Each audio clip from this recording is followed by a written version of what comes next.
Now let's take a look at another example. Given the function f of y equals y squared minus 3y, evaluate the following. Letter A, f at 2.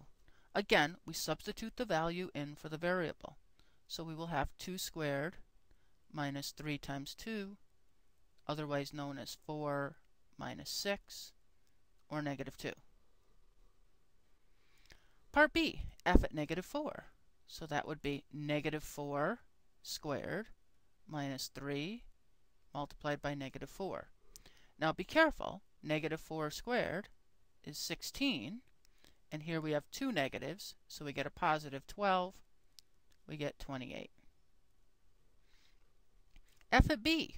Well, to do f at b, we just do b squared minus 3 times b. Substitute b in every place we see a y. Well, let's do a couple that are a little bit more complicated. F at 2b.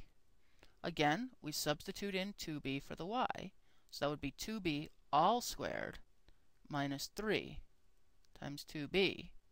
And if we do that out, that gives us 4b squared minus 6b. Now, some students might say, oh, we can factor. Again, unless you're told to do that, you wouldn't have to. But if you did factor, you could take out 2b, which would leave you with 2b minus 3. Letter E, f at 3y. Again, this one's a bit complicated because we're putting in y's for y's. So if I want f at 3y, that's telling me every place I see a y, we put 3y. So instead of y squared, I'll put 3y squared minus 3, and instead of y, I put 3y. If I neaten this up, that's going to give me 9y squared, square both the 3 and the y, minus 9y. And if I want, I could factor out a common 9y, which will leave me with y minus 1. Now, f at x. Well, now again, I'm just going to take out the y and replace it with the new item, which is x.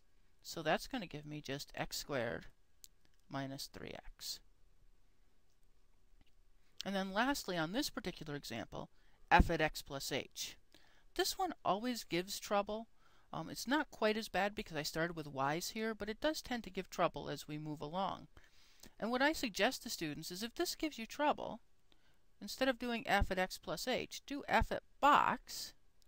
And if I did f at box, that gives me box squared minus 3 times box. Well, I don't want f at box. I want f at x plus h. And so all I do is put x plus h in each place I had a box, and I turn the boxes into parentheses. And so that's going to give me a final answer of x plus h squared minus 3 times x plus h. Now, we are going to have to multiply this out, and so I would encourage you to practice doing this. Remember, x plus h is x plus h times x plus h. And then we'd have the second piece. And when I multiply out x plus h times x plus h, that gives me x squared plus 2xh. Remember, I get an outer, which would be xh, and an inner, which would be xh, and together they would give me 2xh plus h squared minus 3x, and then minus 3h. Now, it'd be nice if things combined here, but they don't.